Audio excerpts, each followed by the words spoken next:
আমাদের আজকের আলোচ্য বিষয় ইন্টিগ্রেশন বাই পার্টস, মানে আংশিক সমাকলন।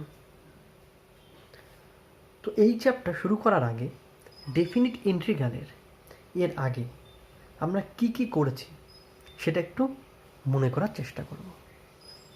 প্রথমেই ডেফিনিট ইন্টিগ্রাল ঠিক কোথা থেকে এসেছে, অর্থাৎ কিনা তার ভূমিকা, সে সম্পর্কে আমরা একটা ধারণা পেয়েছিলাম।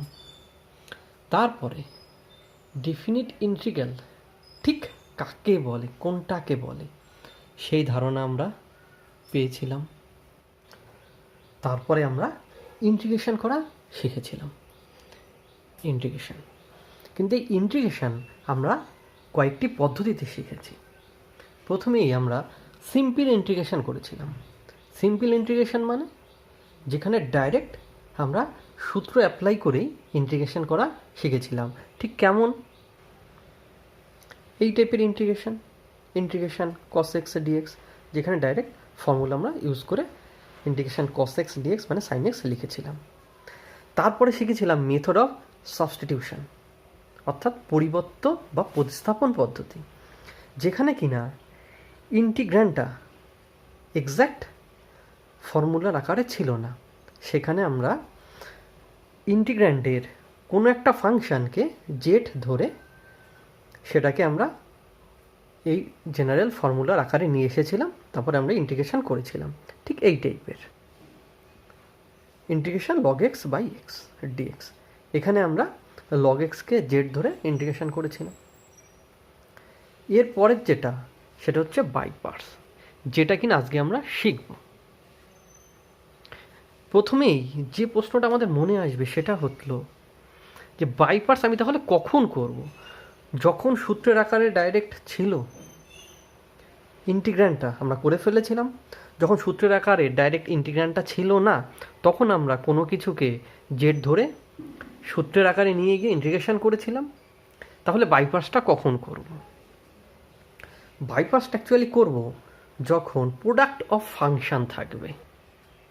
সঙ্গে সঙ্গে আমাদের মনে আরেকটা কোশ্চেন সঙ্গে সঙ্গে আসবে, সেটা হলো যে প্রোডাক্ট অফ ফাংশন থাকলে কি তাহলে বাইপাস করব? না, সবসময় নয়। সবসময় নয় বলতে আমি ঠিক কী বলতে চাইলাম, কারণ আমরা এর আগে প্রোডাক্ট অফ ফাংশানের ক্ষেত্রে কিন্তু আমরা মেথড অফ সাবস্টিটিউশন অ্যাপ্লাই করে ইন্টিগ্রেশন করেছিলাম। কেমন করেছিলাম একটা উদাহরণ দিয়ে সেটা একটু বোঝার চেষ্টা করি। Integration x sine x square d x, এটাও কিন্তু প্রোডাক্ট অফ ফাংশন আকারেই আছে, কিন্তু এটার ক্ষেত্রে কিন্তু আমরা মেথড অফ সাবস্টিটিউশনেই করব, কারণ x square is equal to z ধরলেই এটা কিন্তু একেবারেই সিম্পল ইন্টিগ্রেশনের ফর্মে চলে আসবে। অর্থাৎ প্রোডাক্ট অফ ফাংশন থাকলে যদি মেথড অফ সাবস্টিটিউশনে করা যায় আমরা কিন্তু তাতেই করব, কিন্তু মেথড অফ সাবস্টিটিউশনে যদি করা না যায় সেক্ষেত্রে সাধারণত আমরা প্রোডাক্ট অফ ফাংশনের ক্ষেত্রে বাই পার্টস অ্যাপ্লাই করব। তা বাই পার্টস কখন আমরা অ্যাপ্লাই করব বুঝতে পারলাম। তাহলে এর পরে যে প্রশ্নটা আমাদের মনে আসবে সেটা হলো কিভাবে করব। এই বাই পার্টস করার জন্য মূলত একটা ফর্মুলা রয়েছে, সেই ফর্মুলা দিয়ে আমরা বাই পার্টসটা করতে পারব। এই ফর্মুলাটা আমরা কিন্তু প্রতিষ্ঠা করতেই পারি, কিন্তু একেবারেই অপ্রয়োজনীয় প্রতিষ্ঠাতা। তো সেই কারণে আমরা এটাকে প্রতিষ্ঠা করব না, জাস্ট আমরা ফর্মুলাটা দেখব, ফর্মুলাটা কি হয় এবং সেই ফর্মুলাটা দিয়ে কী করে অঙ্ক করতে হয় সেটা আমরা এবার তাহলে শিখব। দুটো ফাংশান ইউ ভি গুণাকারে যদি এইভাবে থাকে, তার ইন্টিগ্রেশন যদি আমি করি, কিভাবে করব? প্রথম যে আছে সেটা যেমন আছে ঠিক তেমন থাকবে, আর যে সেকেন্ডটা আছে, সেকেন্ড যে ফাংশান, সেটার ইন্টিগ্রেশন করব। বিয়োগ প্রথম যে ফাংশানটা তার ডেরিভেটিভ করব এবং সেকেন্ড যে ফাংশানটা তার ইন্টিগ্রেশন করব। এই দুটো করে যা পেলাম, মানে প্রথমটার ডেরিভেটিভ এবং দ্বিতীয়টার ইন্টিগ্রেশন, এই দুটোকে একসঙ্গে আবার ইন্টিগ্রেশন করতে হবে। এটাই কিন্তু ফর্মুলা বাইপার্সের। মানে দুটো ফাংশান ইউ এবং ভি, এটাকে যদি আমি ফার্স্ট ফাংশান মনে করি, ফার্স্ট ফাংশান, এটাকে যদি আমি সেকেন্ড ফাংশান মনে করি, তাহলে কি বললাম আমরা সেটা আরেকবার আমরা একটু বোঝার চেষ্টা করি। প্রথম ফাংশানটা যেমন আছে ঠিক তেমন থাকবে, দ্বিতীয় ফাংশানের ইন্টিগ্রেশন হলো। এখানে প্রথম ফাংশানের ডেরিভেটিভ হলো এবং দ্বিতীয় ফাংশানের ইন্টিগ্রেশন হলো। এই যে টোটালটা, এই টোটালটার আবার ইন্টিগ্রেশন, এটাই কিন্তু আমাদের ফর্মুলা। এইবার এই যে দুটো ফাংশানের গুণ আকারে রয়েছে, যেখানে এটাকে ফার্স্ট ফাংশন এবং সেকেন্ড ফাংশন বলে আমি সূত্রটা লিখলাম, এই ফার্স্ট ফাংশন এবং সেকেন্ড ফাংশন এই দুটোর কিন্তু এইখানে আমি যদি একটু ভালো করে দেখি, খেয়াল করলে দেখতে পাবো যে প্রথম ফাংশনটার কিন্তু শুধুমাত্র ডেরিভেটিভ হয়েছে এখানে, আর সেকেন্ড ফাংশনটার দুটো ক্ষেত্রেই ইন্টিগ্রেশন হয়েছে। তাহলে এরপরেই আমাদের মনে যে কোশ্চেনটা আসবে যে প্রথম ফাংশন এবং দ্বিতীয় ফাংশন আমরা কোনটাকে ধরবো। এটা তার কোথাও অঙ্কে লিখে দেওয়া থাকবে না, এটা ফার্স্ট ফাংশন, এটা সেকেন্ড ফাংশন। আমাদেরকে কিন্তু সেটা বিচার করতে হবে যে কাকে ফার্স্ট ফাংশন ধরবো, কাকে সেকেন্ড ফাংশন ধরবো, ধরে এই সূত্র অ্যাপ্লাই করতে হবে। তাহলে ফার্স্ট ফাংশন এবং সেকেন্ড ফাংশন ধরার নিয়ম কি? এক্সাক্ট নিয়ম বলে কিন্তু কিছু নেই, এটা মূলত অভিজ্ঞতা আর পর্যবেক্ষণ, এই শক্তির দ্বারাই কিন্তু তোমাকে নির্ধারণ করতে হবে যে ফার্স্ট ফাংশন কাকে ধরবে, সেকেন্ড ফাংশন কাকে ধরবে। একটু আলোচনা করলে তোমাদের বুঝতে সুবিধে হবে কোনটাকে ফার্স্ট ফাংশন আর কোনটাকে সেকেন্ড ফাংশন ধরবে। দেখো, প্রথমটা যেহেতু ডেরিভেটিভ হয়েছে প্রথম ফাংশনের, আর দ্বিতীয় ফাংশনের যেহেতু ইন্টিগ্রেশন হয়েছে, তাহলে আমরা ফাংশন দুটোর মধ্যে সেটাকেই দ্বিতীয় ফাংশন ধরবো যার ইন্টিগ্রেশনটা সহজ। বোঝা গেল? মানে দুটো ফাংশনের মধ্যে যার ইন্টিগ্রেশন করাটা সহজ তাকেই আমরা দ্বিতীয় ফাংশন ধরবো, কারণ তার দুবার ইন্টিগ্রেশন হচ্ছে, অন্যটা ডেরিভেটিভ হচ্ছে। কিন্তু এই রকম যদি হয় যে দুটো ফাংশন দুটোর ইন্টিগ্রেশন করাই সহজ, তখন আমরা কোনটাকে তাহলে সেকেন্ড ফাংশন ধরবো। দুটোর মধ্যে আমরা একটু খেয়াল করে দেখব যেটাকে সেকেন্ড ফাংশন ধরলে অর্থাৎ ইন্টিগ্রেশন করলে এই অঙ্কটা একটু সহজ হয়, মানে ক্যালকুলেশনটা একটু সহজ হয়, জটিল কম হবে, আমরা সেটাকেই সেকেন্ড ফাংশন ধরবো। অর্থাৎ কিন্তু পুরোটাই নির্ভর করছে তোমার পর্যবেক্ষণের উপরে। তবে আমাদের সুবিধার্থে কোনো সেই রকম নিয়ম না থাকলেও একটা ট্রিক্স বলতে পারো, একটা ট্রিক্স আমরা অ্যাপ্লাই করতে পারি যে ফার্স্ট ফাংশন এবং সেকেন্ড ফাংশন ধরার ক্ষেত্রে। কী ট্রিক্স? এটাকে আমরা শর্টকাটে লিয়েট বলে থাকি। লিয়েটটা কি, এবার সেটা একটু তাহলে আমরা বোঝার চেষ্টা করি। লিয়েট মূলত যে বিভিন্ন রকম ফাংশন আছে না, তো সেই ফাংশানের প্রথম ওয়ার্ডগুলো দিয়ে সাজানো, যেখানে L for logarithmic, I for inverse, A for algebraic, T for trigonometric and E for exponential. অর্থাৎ এই যে বিভিন্ন ফাংশন, বিভিন্ন রকমের যে ফাংশন, কোনো একটা আমাকে প্রবলেমের মধ্যে দুটো ফাংশন থাকবে, ইউ এ ভি যেমন আমরা এখানে দিয়েছি, এরকম দুটো ফাংশন থাকবে, নিশ্চয়ই ফাংশনগুলো এর মধ্যে কোনো দুটো হবে। এইখানে যে অর্ডারে ফাংশনগুলো আছে পরপর সাজানো, এইখানে যে কোনো দুটো তো এখানে থাকবে, সেই দুটোর মধ্যে এই অর্ডার অনুযায়ী যে আগে থাকবে তাকে ফার্স্ট ফাংশন ধরবো, যে পরে থাকবে তাকে সেকেন্ড ফাংশন ধরবো। এটা যদি আমরা দুটো অঙ্কের ক্ষেত্রে কি করে ধরছি বা এই ট্রিক্সটা কি করে অ্যাপ্লাই করছি, এটা একটু দেখি, আমাদের ধারণা একেবারে ক্লিয়ার হয়ে যাবে। একটু তাহলে সেটা একটু দেখার চেষ্টা করি। আমরা দুটো অঙ্ক লিখলাম। প্রথম অঙ্কের ক্ষেত্রে দুটো ফাংশন, একটা হচ্ছে এক্স কস এক্স। এক্স মানে নিশ্চয়ই অ্যালজেব্রিক ফাংশন, আর কস এক্স মানে ট্রিগোনোমেট্রিক ফাংশন। তো এখানে এ আর টি এই দুটো আছে, কিন্তু এই অঙ্কের ক্ষেত্রে প্রথমে কে আছে? এ আছে। তার মানে এক্ষেত্রে ফার্স্ট ফাংশন আমি কাকে ধরবো? নিশ্চয়ই অ্যালজেব্রিক যে তাকে সেটা কি এক্স, মানে এটাকে আমি ধরবো কিন্তু ফার্স্ট ফাংশন, আর তার মানে এটাকে ধরবো নিশ্চয়ই আমি সেকেন্ড ফাংশন। এটা ধরার পরে এবার আমি এই সূত্র অ্যাপ্লাই করব। একইভাবে এটার ক্ষেত্রে দেখি কি কি আছে। এটা অ্যালজেব্রিক ফাংশন আর একটা এক্সপোনেনশিয়াল ফাংশন, মানে এইটা আর এইটা আছে। এখানে প্রথমে কি আছে অ্যালজেব্রিক, সেটা কি এক্স, মানে এখানেও ফার্স্ট ফাংশন কি তার মানে এক্স, আর সেকেন্ড ফাংশন কি তার মানে ই টু দি পাওয়ার এক্স। তাহলে আমরা বুঝতে পারলাম যে কাকে ফার্স্ট ফাংশন কাকে সেকেন্ড ফাংশন ধরতে হবে।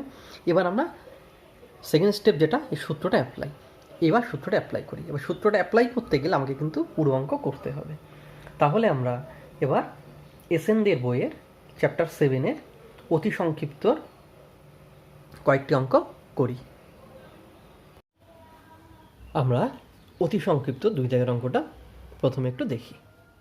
ইন্টিগ্রেশন এক্স কস এক্স ডিএক্স।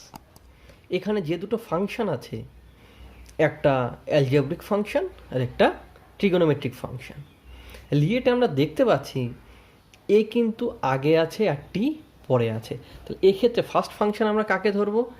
নিশ্চয়ই একে আমরা ফার্স্ট ফাংশন ধরবো, আর একে নিশ্চয়ই সেকেন্ড ফাংশন ধরবো। এবার একে ফার্স্ট এবং একে সেকেন্ড ফাংশন ধরে সূত্রটা আমাদের কি ছিল, সূত্রটা এবার একটু দেখি। তো সেই অনুযায়ী এবার আমি একটু সাজানোর চেষ্টা করি।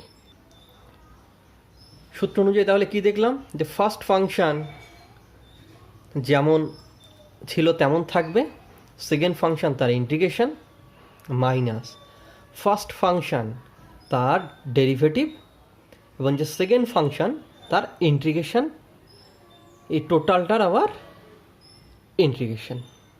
এটাই আমার সূত্র। এবার জাস্ট আমি তাহলে ইন্টিগ্রেশন এর ডেরিভেটিভ আর ইন্টিগ্রেশনটা করে ফেলি।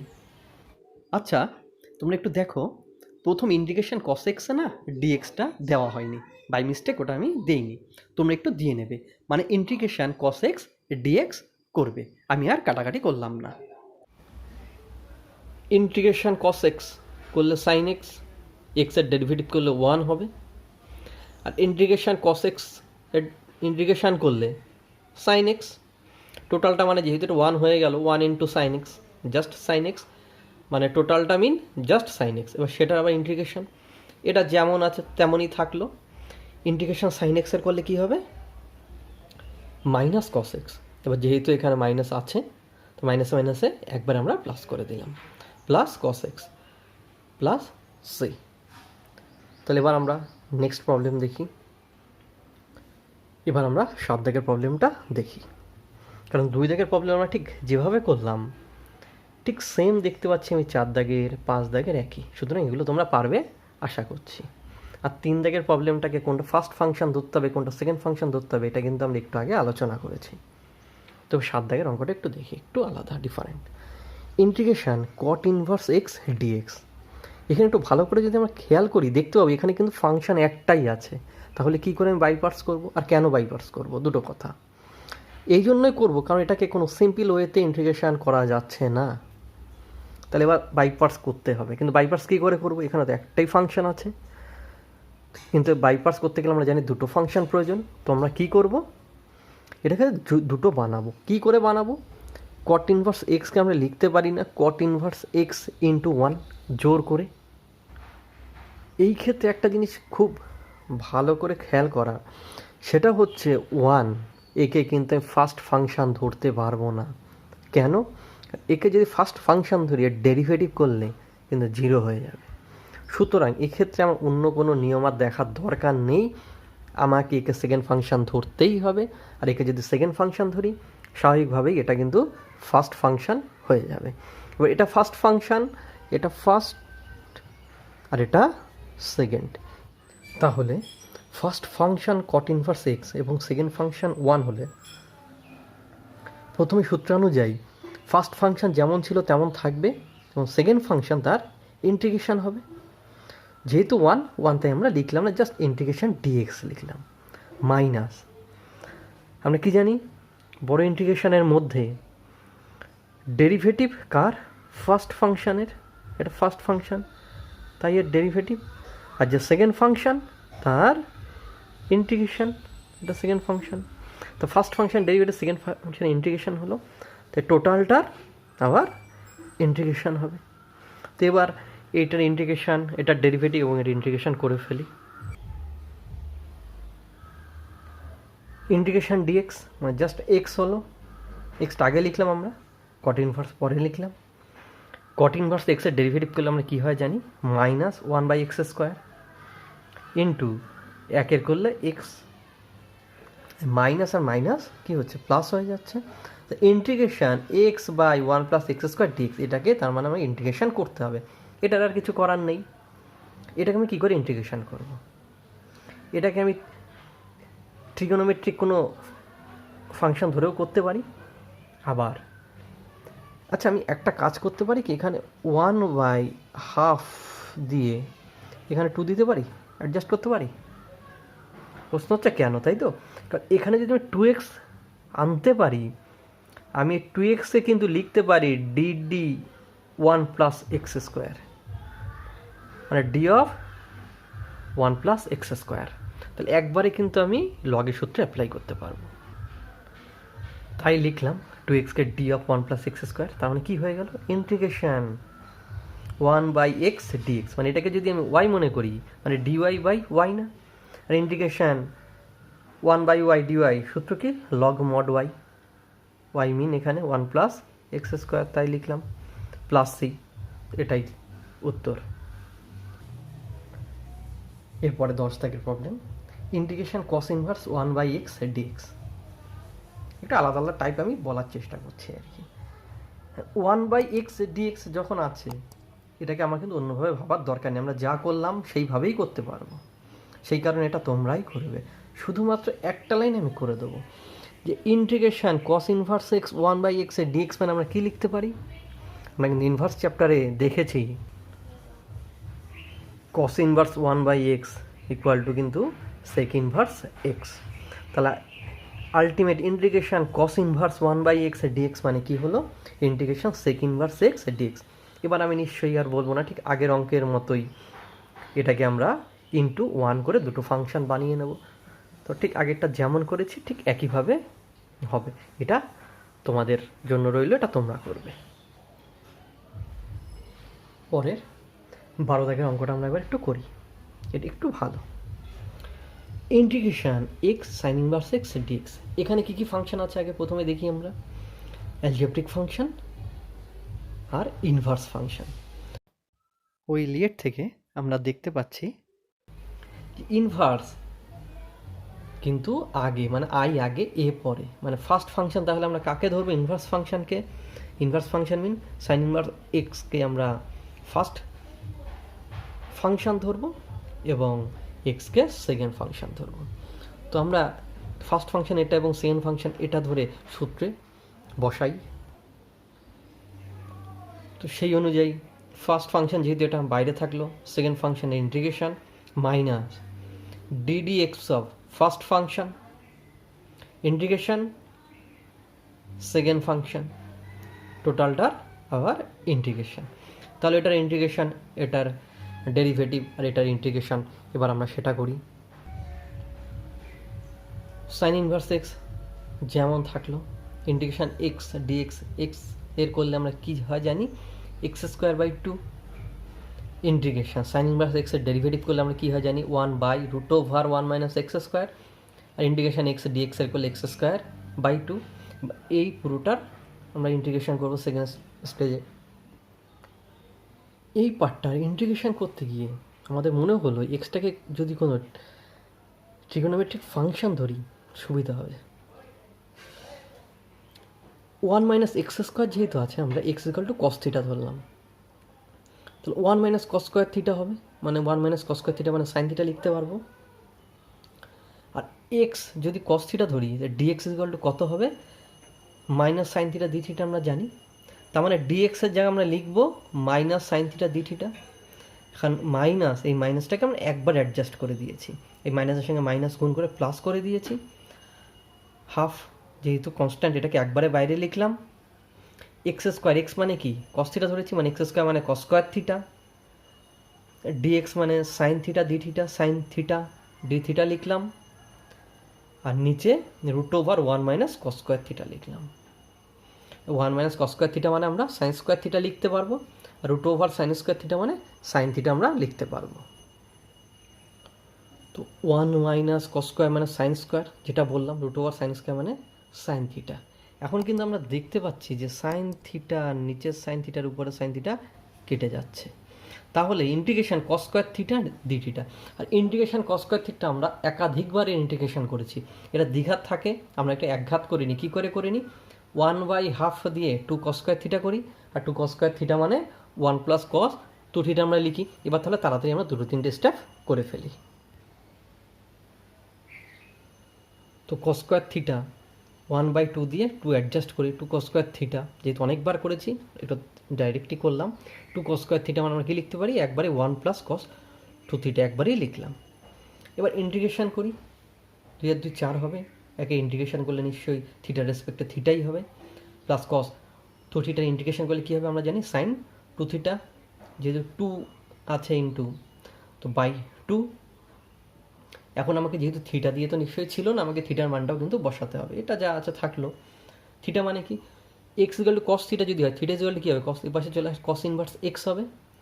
তাই থিটার জায়গায় কস ইনভার্স এক্স লিখলাম, আর 1/4 নিচে 4 হলো, প্লাস 1/4 ইন্টু 2 থাকলো, আর সাইন 2 থিটা মানে আমরা কি জানি? 2 সাইন থিটা কস থিটা। কেন এরকম ভেঙে লিখলাম? কারণ না হলে আমরা এই এক্সটাকে বসাতে পারবো না, কারণ এক্সের মান কিন্তু থিটার আকারে আছে, কস থিটার 2 থিটার আকারে নেই। তো এখানে কস থিটার জায়গায় তো আমি এক্স লিখতেই পারবো, কিন্তু সাইন থিটার জায়গায় কী করে লিখবো? তার মানে সাইন থিটাকে আমাকে কসে নিয়ে যেতে হবে। আর কস সাইন থিটা মানে আমরা কী জানি? Root over 1 minus cos square theta. তো সেখানে আমরা বসাতে পারবো, মানে root over 1 minus cos square মানে root over 1 minus x square. এটা কিন্তু আমরা একটু ডাইরেক্ট লিখছি, জায়গাও যেহেতু নেই। এইটুকু স্টেপ জাম্প তোমরা আশা করি বুঝতে পারবে। 2 কেটে দিলাম, x square by 2 sine inverse x plus cos inverse x by 4। 2 কাটলে 1/4, কস থিটার জায়গায় এক্স লিখলাম, যেহেতু cos theta equal to x, আর সাইন থিটা মানে root over 1 minus cos square, আর কস স্কোয়ার জায়গায় একবারে এক্স লিখে দিলাম, root over 1 minus x square plus c. এটাই অ্যান্সার। আমরা তাহলে অতি সংক্ষিপ্ত কিছু ভালো অঙ্ক করলাম। তো নেক্সট দিন আমরা সংক্ষিপ্তর ভালো অঙ্কগুলো করব। আজকে তাহলে আমরা এখানেই শেষ করছি। আমাদের দেখা হবে নেক্সট দিন, নেক্সট ক্লাসে। আর কারো যদি তোমাদের কিছু জিজ্ঞাসা থাকে তোমরা কমেন্ট বক্সে নিশ্চয়ই জিজ্ঞেস করতে পারো। আচ্ছা, গুড বাই।